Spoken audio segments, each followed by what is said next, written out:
Youth publication के science physics में पढ़ रहे थे, 550 तक पढ़ चुके थे। अब 551 क्वेश्चन में लिखा हुआ है कि 2 किलोग्राम की एक पिस्तौल से 150 मीटर पर सेकंड के वेग के साथ एक 30 ग्राम की एक गोली क्षेत्रीय रूप से चलाई जाती है, तो पिस्तौल का प्रक्षेपित वेग कितना होगा?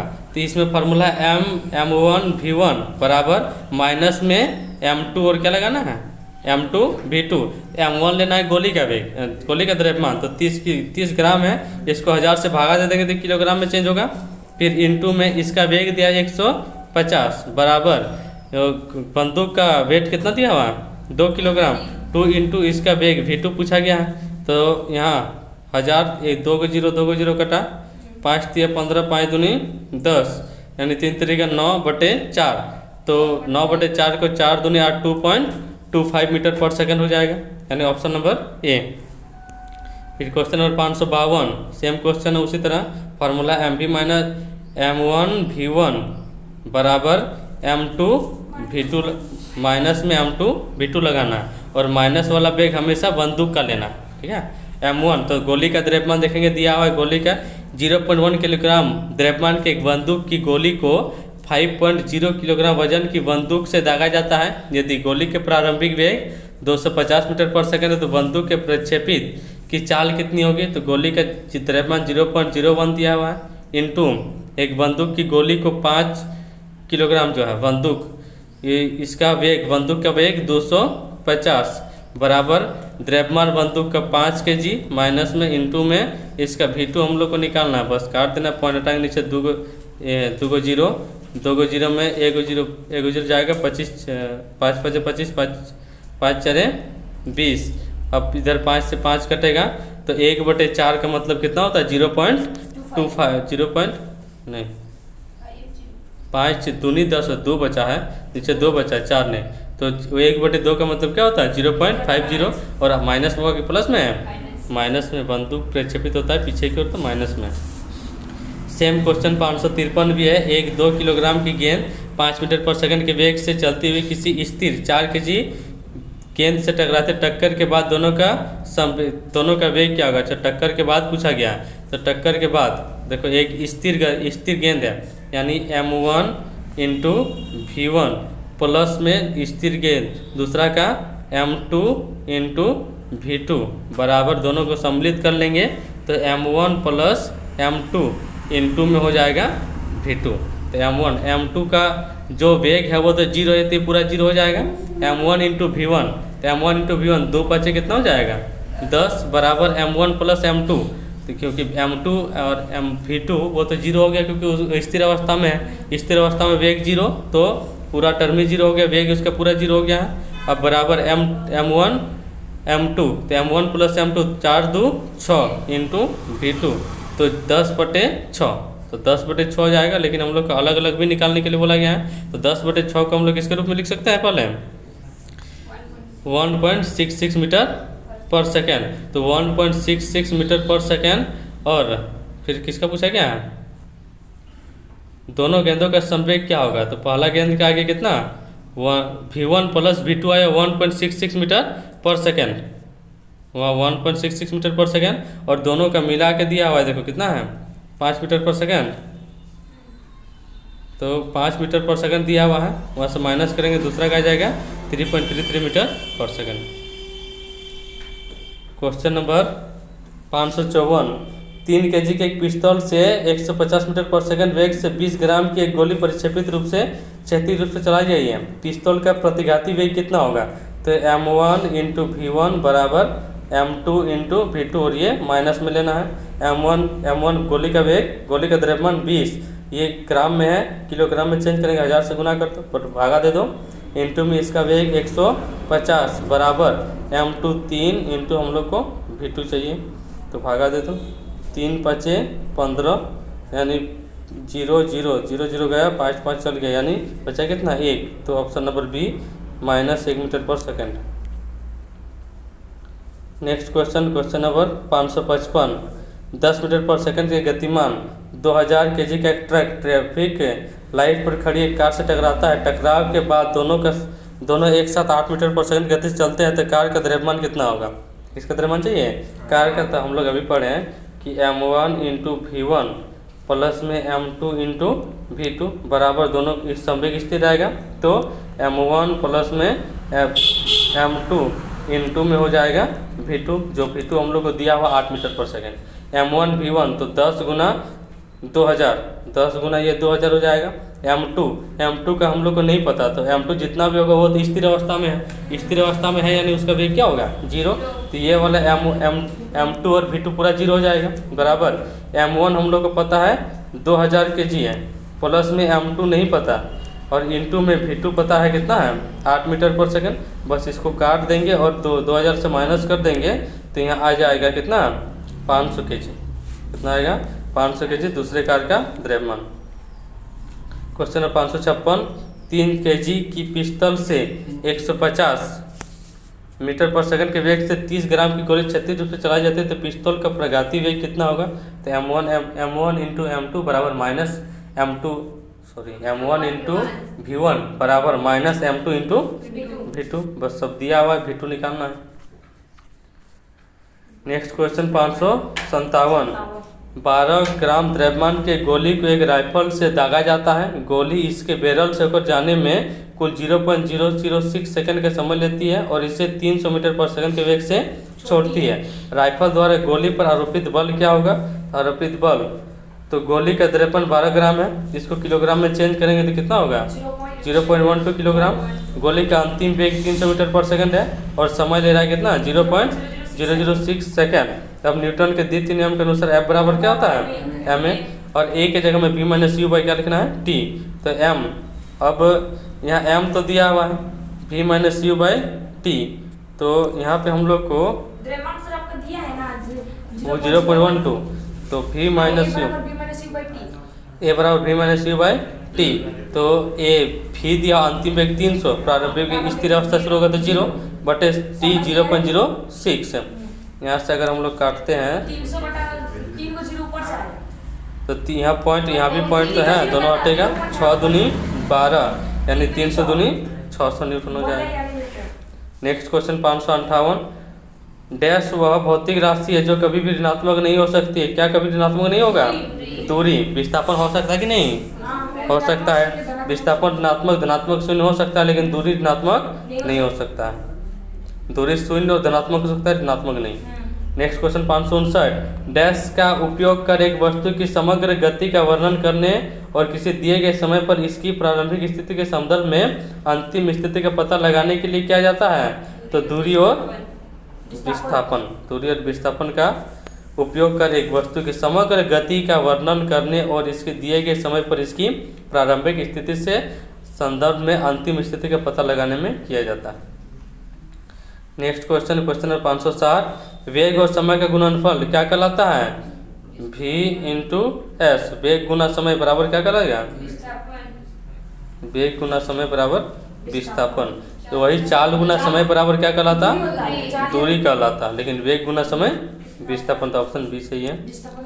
नेक्स्ट क्वेश्चन, क्वेश्चन नंबर 561, यदि किसी वस्तु द्वारा तय की गई दूरी शून्य है, यदि किसी वस्तु द्वारा तय की गई दूरी शून्य है तो वस्तु के विस्थापन भी क्या होगा? शून्य हो जाएगा।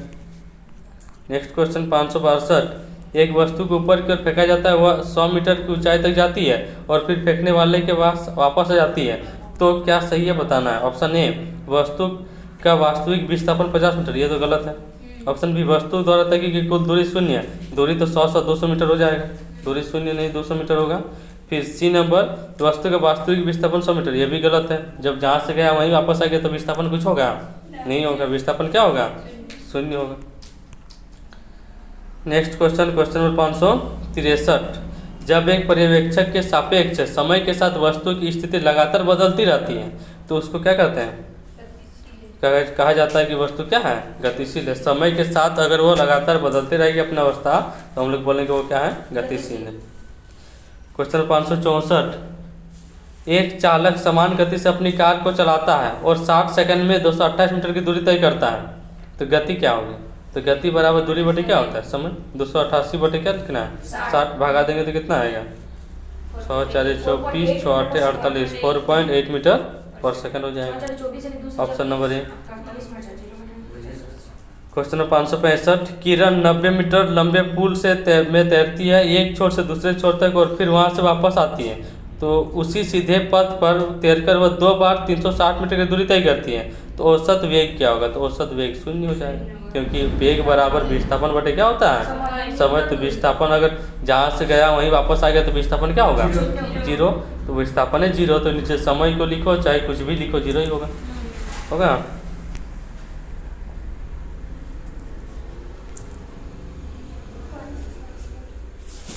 कितना नंबर है? 566। क्वेश्चन में लिखा किसी वस्तु का त्वरण उसके डैश इकाई प्रति डैश में प्रति इकाई समय में हुआ परिवर्तन है, तो वेग में हुआ परिवर्तन को क्या कहते हैं? त्वरण। वेग में परिवर्तन की दर को त्वरण कहा जाता है।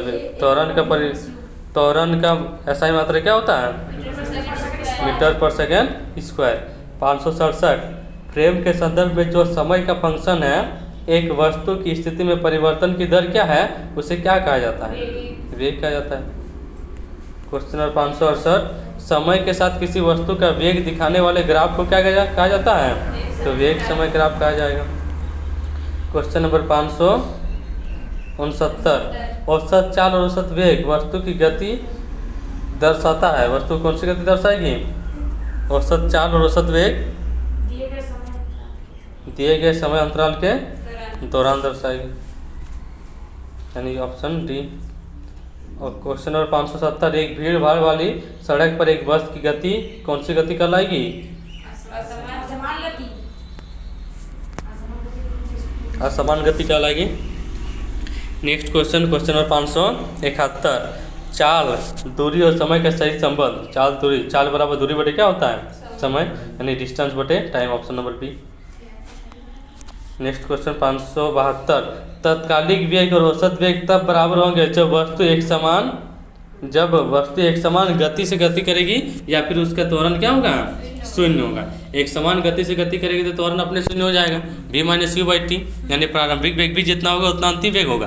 तो प्रारंभिक वेग मान ले 5, अंतिम वेग भी 5, तो v - u/t करेंगे तो 5 पे 5 जाएगा तो क्या बचेगा? 0, तो बटे t हो जाएगा, यानी 0 होगा, यानी उसका त्वरण 0 होगा।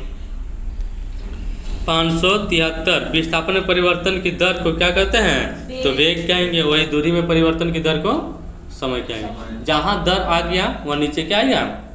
समय आएगा। दूरी में परिवर्तन की दर को चाल कहते हैं। हाँ, तो चाल बोलो चाहे गति बोलो वही है।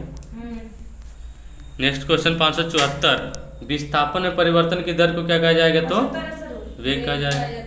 75 है, 74 हो गया। क्वेश्चन नंबर 575, विस्थापन परिवर्तन की दर को वही वेग कहा जाएगा, option number B. Question number 576, यदि कोई वस्तु समान समय अंतराल में असमान दूरी तय करती है तो इसे कहा जाएगा असमान गति। एक समान गति से पहुंच सकता है? एक समान गति से समान दूरी पहुंचेगा ना, असमान दूरी असमान गति से। 577, किसी निर्दिष्ट दिशा में किसी वस्तु की गति को क्या कहा जाता है? गति को ना, तो वेग कहा जाएगा। निर्दिष्ट दिशा होगा तो वेग और दिशा नहीं होगा तो चाल। 578, निम्न में से कौन सी मात्रा चाल के साथ इसकी गति निर्दिष्ट करती है? चाल के साथ इसकी गति वेग, चाल के साथ क्या हम लोग गति भी दिखाता है ना। नेक्स्ट 579, एक निश्चित दिशा में बढ़ रही वस्तु की गति को वैज्ञानिक शब्दावली में किस पद के रूप में जाना जाता है? तो वेग। निश्चित दिशा में वेग होगा, अगर दिशा निश्चित नहीं होगा तो चाल होगा। 580, समय के साथ विस्थापन में परिवर्तन की दर को क्या कहा जाता है? तो वेग कहा जाता है। विस्थापन परिवर्तन की दर को वेग और दूरी में परिवर्तन की दर को चाल। अब प्रक्षेप्य गति, क्वेश्चन नंबर 581, कौन से फेंके जाने पर कोई वस्तु सर्वाधिक दूरी तक प्रक्षेपित होता है? तो 45 डिग्री से। यहाँ u² sin² थीटा लगाएंगे तो उससे निकाल लेंगे सबसे अधिकतम दूरी, क्योंकि sin 90 की वैल्यू सबसे अधिक होता है। यहाँ 2 थीटा तो थीटा की वैल्यू 45 रखेंगे तब जाके यहाँ sin 90 डिग्री होगा। नेक्स्ट क्वेश्चन, किसी प्रक्षेप्य का पथ कैसा होता है? परवलय आकार होता है, option number B. Question number 583, वेग में परिवर्तन बटे लगने वाला समय, वेग में परिवर्तन बटे लगने वाला समय उसको क्या कहते हैं? त्वरण कहते हैं। v माइनस यू बटे टी को त्वरण कहा जाता है। नेक्स्ट क्वेश्चन 584, यदि 5 सेकंड में किसी कार का वेग 5 सेकंड में किसी कार का वेग 5 मीटर पर सेकंड से 10 मीटर पर सेकंड हो गया तो उसका त्वरण क्या होगा? तो 10 माइनस 5 बटे 5, तो 1 मीटर पर सेकंड इसका हो जाएगा। नेक्स्ट क्वेश्चन 585, m1 किलोग्राम द्रव्यमान वाले की लकड़ी के तख्ते पर 5 न्यूटन का बल लगाने पर यह 10 मीटर पर सेकंड स्क्वायर से त्वरण होकर आगे बढ़ता है। m2 किलोग्राम द्रव्यमान वाला एक अन्य तख्त समान बल लागू होने पर 20 मीटर पर सेकंड स्क्वायर के त्वरण से आगे बढ़ता है। यदि दोनों तख्तों को एक दूसरे के साथ बांध दिया जाता है और उन पर समान बल आरोपित किया जाता है लगाया जाता है तो त्वरण कितना होगा? तो त्वरण F बराबर क्या होता है? ma। तो पहला बल 5 है, 5 बराबर द्रव्यमान नहीं दिया हुआ है इंटू उसका त्वरण कितना है? 10 मीटर पर सेकंड। तो यहाँ से m1 निकालेंगे तो कितना आएगा? 1/2 किलोग्राम। उसके बाद नेक्स्ट देखेंगे m2 निकालेंगे तो m2 समान बल लगाए यानी 5 समान बल लगाए हैं तो यहाँ भी 5 m2 इंटू 20 तो 5/20 यानी इसका द्रव्यमान 1/4 आ गया। दोनों का संयुक्त तो द्रव्यमान देखेंगे m1 m2 तो 6/8 किलोग्राम। तो चूंकि अब हम लोग को निकालना क्या है? तो त्वरण निकालना है। तो त्वरण के बराबर F बराबर क्या होता है? ma। तो F तो बल तो समान रहेगा 5 बराबर यहाँ जो द्रव्यमान 6/5 तो यहाँ से a निकाल सकते हैं। 8/40 को 6 से भाग देंगे तो 6.67 मीटर पर सेकंड। नेक्स्ट क्वेश्चन 586, जब 21 न्यूटन के एक बल को 3 किलोग्राम द्रव्यमान वाली वस्तु पर लगाया जाता है तो उत्पन्न त्वरण कितना होगा? तो F बराबर ma से 3 7 21 यानी 7 मीटर पर सेकंड स्क्वायर होगा। नेक्स्ट क्वेश्चन 587, वेग में परिवर्तन की दर को क्या कहा जाता है? त्वरण कहा जाता है। 588, यदि 10 किलोग्राम द्रव्यमान की किसी वस्तु पर 20 न्यूटन का बल लगाया जाता है तो त्वरण क्या होगा? तो F बराबर ma से निकाल लेना है। F 20 दिया हुआ है, m दिया हुआ है 10 इंटू a चाहिए तो 0 0 गया यानी 2 मीटर पर सेकंड स्क्वायर। 2 मीटर पर second square option number D. 589, 150 KG द्रव्यमान की एक वस्तु 5 सेकंड में 6 मीटर पर सेकंड से 16 मीटर पर सेकंड वेग से त्वरित होती है तो त्वरण ज्ञात कीजिए। तो त्वरण ज्ञात करना ए तो वेग में परिवर्तन बटे समय तो 16 माइनस में 6/5 है तो बचेगा 10/5 काटेंगे तो 2 तो 2 मीटर पर second square option number B C. 590, नकारात्मक त्वरण निम्न में से किसकी दिशा के विपरीत होता है? तो बल की दिशा के विपरीत होगा या फिर वेग की दिशा के विपरीत? अच्छा वेग की दिशा के विपरीत होगा तो नकारात्मक त्वरण मंदन। नेक्स्ट क्वेश्चन 591, एक समान तल वाली सीधी सड़क पर नियत त्वरण पर दौड़ने वाली कार के संबंध में इनमें से कौन सा कथन सत्य है? तो कौन सा कथन सत्य है? कार का वेग निरंतर बदल रहा है। तो नियत त्वरण नियत कब होगा? जब एक कार हमेशा अपना चाल बदलते रहेगा, वेग बदलते रहेगा तब। क्वेश्चन नंबर 592, जब कोई वस्तु एक समान गति से गति कर रही हो इसका त्वरण क्या होगा? एक समान गति से त्वरण क्या हो जाता है? 0। एक समान रूप से बढ़ेगा तो त्वरण एक समान रहेगा, असमान रूप से बढ़ेगा तो असमान त्वरण एक बढ़ेगा। क्वेश्चन नंबर 593, एक कार का वेग 5 सेकंड में 18 किलोमीटर पर आवर से 36 किलोमीटर पर आवर तक समान रूप से बढ़ता है। कार के त्वरण की गणना करें तो पहले v माइनस u/t होता है तो यहाँ घटाएंगे तो बचे कितना? 18। इसको मीटर पर सेकंड में चेंज करेंगे तो 5/18 से 18 कटा 5 बचा 5/5 बराबर 1 मीटर पर second square option number B. 594, एक कार का वेग 10 सेकंड में 18 किलोमीटर पर आवर से 72 किलोमीटर पर आवर तक समान रूप से बढ़ता है। कार के त्वरण की गणना करें तो 72 में 18 घटा देंगे तो कितना बचेगा? 54। इसको मीटर पर सेकंड में चेंज करेंगे 5/18 18 तिया 54 यानी 5 तिया 15 बटे में नीचे 10 तो पॉइंट बीट जाएगा यानी 1.5 मीटर पर सेकंड स्क्वायर। 595, 30 किलोग्राम द्रव्यमान के एक लोहे के गोले का व्यास 10.5 किलोग्राम के एक एल्युमिनियम के गोले के व्यास के बराबर है। दोनों गोलों के एक साथ खड़ी चट्टान में गिराया जाता है। जब वे भूमि से 10 मीटर की दूरी पर हो तो उनका समान होगा। तो उनका एक समान क्या होगा? तो त्वरण एक समान कहलाएगा। शून्य त्वरण का अर्थ क्या है? वेग स्थिर नहीं, वेग एक समान है। तो वस्तु का वेग स्थिर होता है। हाँ वस्तु का वेग स्थिर होता है। वेग स्थिर यानी 5 मीटर पर सेकंड से अभी चल रहा है तो हमेशा 5 मीटर पर सेकंड से चलता ही रहेगा। क्वेश्चन नंबर 597, धनात्मक त्वरण का अर्थ क्या है कि वेग क्या हो रहा है, बढ़ जाता है। वेग बढ़ेगा तभी तो धनात्मक त्वरण होगा। वेग अगर स्थिर रहेगा ऋणात्मक नहीं, हाँ वेग घटेगा तो ऋणात्मक त्वरण। क्वेश्चन नंबर 598, एक समान वेग से चलती किसी वस्तु का त्वरण, एक समान वेग से चलती किसी वस्तु का त्वरण क्या होगा, तो शून्य हो जाएगा। क्वेश्चन नंबर 599, त्वरण का बीमा क्या है, त्वरण के मीटर पर सेकंड स्क्वायर होता है, ये होता है ना। मीटर का क्या होता है, एल होता है, सेकंड का टी -2, यानी m0 LT -2, m0 LT -2, तो ऑप्शन ए हो जाएगा। क्वेश्चन नंबर 600, स्थिर अवस्था से प्रारंभ करने पर सुनील की कार 10 सेकंड में 20 मीटर पर सेकंड वेग प्राप्त कर लेती है, तो कार का त्वरण क्या होगा, तो u तो बराबर u बराबर 0 स्थिर अवस्था से शुरू होगा, तो और v कितना है 20 है, तो 20 - 0/10 काटेंगे तो कितना आएगा 2 मीटर पर सेकंड स्क्वायर। अब नेक्स्ट आगे नेक्स्ट क्लास पढ़ेंगे।